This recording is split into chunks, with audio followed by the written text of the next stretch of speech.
মঙ্গলপুর নামের একটা গ্রামে একটা ছোট্ট পরিবার থাকত। সেখানে সবিতা নামের এক মহিলা আর তার ছেলে ছিল।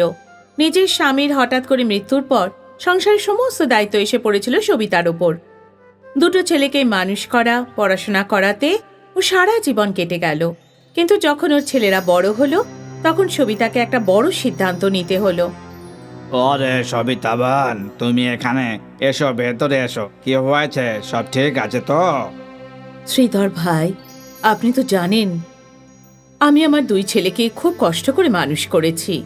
এখন ওদের শহরে গিয়ে কলেজে পড়ার সময় এসেছে, কিন্তু আমার কাছে এত টাকা নেই যে আমি দুজনকে এরপর পড়াতে পারবো।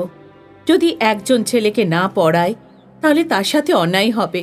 এই অবস্থায় আমি কি করব? তুমি একটু শান্ত হও আর এটা বলো যে দুজনের মধ্যে সাহসীটাকে। আমার মানব বেশি সাহসী। এমনিতে অতুল ঠিকঠাকই পড়াশোনা করে, কিন্তু মানব পড়াশোনায় বেশি ভালো। আর তারপরে অতুল হলো দুজনের মধ্যে বড় আর সাহসীও। তুমি ওকে শহরে পড়াশোনা করতে পাঠাও আর মানবকে নিজের কাছেই রাখো। আমার পরিচিত একজন ময়রার কাছে কাজের জায়গা ফাঁকা আছে, আমি ওকে ওখানেই লাগিয়ে দেবো। শ্রীধরের কথা শুনে সবিতার একটু শান্তি হলো। ও মানবকে বাইরে পড়াতে পাঠিয়ে দিল আর অতুলকে হরিয়া ময়রার কাছে কাজ করতে পাঠিয়ে দেয়। না পড়তে পারার জন্য অতুলের খুবই আফসোস ছিল, কিন্তু নিজের সংসারের অবস্থাও ভালো করেই জানত। সেই কারণে ও আর পড়াশোনা করার জন্য জেদ করেনি। এভাবেই দিন কাটতে লাগলো। আর 3 বছর পর মানব একটা বড় ফুড চেনে সিনিয়র ম্যানেজারের চাকরি পেয়ে গেল। মা, এই নাও মিষ্টি নাও। আমার প্লেসমেন্ট একটা বড় ফুড চেনের ম্যানেজারের পদে হয়েছে। কিসে হয়েছে? ফুড কি? ফুড চেনে মা, যখন কোনো মানুষ নিজের হোটেলগুলো আলাদা আলাদা শহরে বানায় তাকে ফুড চেন বলে, তাই না দাদা? একদম ঠিক বলেছিস তুই। 5 স্টার রেস্টুরেন্টে মা খুব ভালো মাইনে পাওয়া যাবে। আস্তে আস্তে আমরা সবাই শহরেই শিফট হয়ে যাব। কিছুদিনের মধ্যেই মানবের প্রমোশন জুনিয়র থেকে সিনিয়রে হয়ে গেল। আরও অতুল আর সবিতাকে শহরে নিয়ে যায়। মা, কাল আমার বস ডিনার করতে আসছে। আমি যখন ওনাকে বললাম যে আমি আমার গোটা পরিবারকে ওখানে নিয়ে এসেছি, তখন উনি খুব খুশি হলেন। আরে বাহ, তাহলে ওনাকে ডেকে নিয়ে আয়, আমরাও দেখা করি তোর বসের সাথে। কিন্তু মা, তুমি তো অসুস্থ থাকো, তাহলে খাবার কে বানাবে? তুমি চিন্তা করো না দাদা, যখন তুমি পড়তে গিয়েছিলে আমি হরিয়া মাইরার কাছে অনেক কাজ শিখে নিয়েছি। তুমি দেখো, এমন খাবার বানাবো যে খাবার খেয়ে আবার আঙুলও চাটতে থাকবে। কিন্তু একটা কথা মনে রেখো অতুল, বস হলো 5 স্টার রেস্টুরেন্টের মালিক, খাবার ওনার মতো করেই হওয়া উচিত। তুমি এসব ব্যাপার নিয়ে একদম টেনশন করো না দাদা, শুধু তুমি কাজে মন দাও, দেখবে যে খাবার খেয়েই তোমরা সবার ডাবল প্রমোশন পাক্কা। বলেই সবাই হাসাহাসি করল। পরের দিন অতুল খুব যত্ন সহকারে অনেকগুলো সুস্বাদু ব্যঞ্জন রান্না করলো। দাদা, মনে হয় তোমার বস এসে গেছে, আমি দরজা খুলছি। না না অতুল, তুই ছেড়ে দে, বস ভাববে যে কেমন কাপড় পরে আছে ওর ভাই। আমি দরজা খুলছি। আর শোন, তুই ভেতরেই থাকিস, বেশি বাইরে বেরোনোর কোনো দরকার নেই। এটা শুনে অতুলের খুব মন খারাপ হয়ে গেল, আর কিছু না বলে ভেতরে গিয়ে ডাইনিং টেবিল সাজাতে থাকলো। আসুন স্যার, আসুন। নমস্কার মানব। নমস্কার স্যার, প্লিজ বসুন। বাহ মানব, তোমার বাড়ি তো খুবই সাজানো গোছানো। তোমার মা আর ভাই কোথায়? আমি এখনই পরিচয় করছি স্যার। মা, ও মা, বস এসেছেন।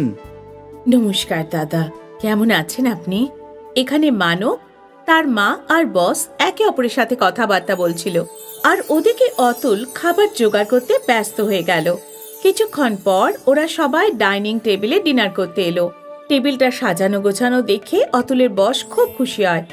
এক সাইডে ফর্ক, একদিকে নাইফ আর স্পুন, টিস্যু, টেবিল ক্লথ একদম পারফেক্ট ছিল। I hope you like the food sir. It's amazing. কে বানিয়েছে? আসলে ওই ও আমার ছোট ছেলে অতুল। আরে মানব, অতুল বাড়িতেই আছে? এতক্ষণ তুমি ওর সাথে আমার পরিচয় করাওনি। আসলে স্যার ওই খাবার বানাতে ব্যস্ত ছিল তো, সেই কারণে। অতুল, অতুল বাবা, এদিকে আয় তো একটু। অতুল সংকোচের সাথে বাইরে আসে। বাহ বাহ বাহ, তুমি খুব অসাধারণ খাবার বানিয়েছো। কোথা থেকে রান্নার কোর্স করেছো নাকি?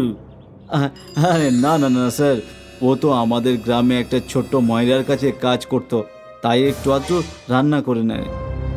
নিজের ভাইয়ের মুখ থেকে এই শুনে অতুল আবার দুঃখী হয়ে যায় আর খাবার খেতে বসে পড়ে। যাবার আগে মানবের বস অতুলকে একটা অফার দেয়। খাবার খেয়ে খুব ভালো লাগলো। শুধু খাবারই নয়, গোটা টেবিলটা অ্যাটিকেটসও পুরো খেয়াল রেখেছো তুমি। সুনিতা ম্যাডাম, যদি আপনার খারাপ না লাগে তাহলে একটা কথা বলতে চাই। আপনার ছেলে খুবই ট্যালেন্টেড, আমাদের একজন নতুন শেফের প্রয়োজন। তাহলে কি অতুল সেখানে হেড শেফের চাকরি করাটা পছন্দ করবে? কিন্তু স্যার, অতুল তো কোনো ফর্মাল ডিগ্রি নেয়নি এর জন্য, ও তো এমনিতেই একটু আধটু করে নেয়। সেটা তোমার টেনশন নয় মানব, আমার শুধু 1 নম্বর স্বাদ চাই, আর কিছু নয়।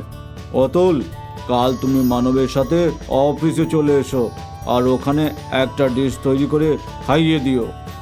এই শুনে তো অতুল ভীষণ খুশি হয়ে যায়, কিন্তু এই ব্যাপারটা মানবের একদম পছন্দ হয় না। পরের দিন অতুল সেখানে পৌঁছে ডিশ বানাতে শুরু করে। এই নিন স্যার, ডাল বাটি চুরমা উইথ অ্যান ইটালিয়ান টোয়েস্ট। বাহ বাহ, দারুণ, খুব ভালো ডিশ এটা। এতে যে পুদিনার ফ্লেভার, আহা হা হা হা। আপনার কি ভালো লেগেছে স্যার? আমি কি একটু টেস্ট করতে পারি? আরে এ তো ভীষণ ভালো। তাহলে এবার কেন অবাক হয়ে গেল তো? কি হয়েছে স্যার? আমি তো কিছুই বুঝলাম না। এবার তুমি ওকে নিজে বলবে না আমি বলবো? আসলে অতুল, আমি রেস্টুরেন্টের শেফকে তোমার ডিশে নুন ঝালতে মেশাতে বলেছিলাম, যাতে তুমি এখানে চাকরি না পাও। কি? হ্যাঁ, আর এই কথাটা ফোনে তুমি বলার সময় সবিতা বোন শুনে ফেলেছিল আর আগেই আমাকে জানিয়ে দিয়েছিল। ওই শেফ নিজে কিছু বলার আগেই আমি ওকে ফায়ার করে দিয়েছি। কিন্তু দাদা, এরকম কেন? আমি চাইতাম না যে তোরও আমার মতো টাকা আর লাইফস্টাইল হোক। আমি চেয়েছিলাম যে তুই এইভাবেই আমার দয়ে বেঁচে থাকবি। ইউ আর ফায়ার মানব। না স্যার, এরকমটা করবেন না। আমার দাদার মনটা খারাপ না, আপনি ওকে কাজ থেকে বের করে দেবেন না। দেখলে মানব, তুমি কত কিছু করেছো, তবুও অতুল তোমাকে কত ভালোবাসে। I am so sorry sir, I am sorry Atul. Manab নিজের ভুল বুঝতে পেরে যায় আর ওরা দুজন হাসি খুশি হয়ে থাকতে লাগলো।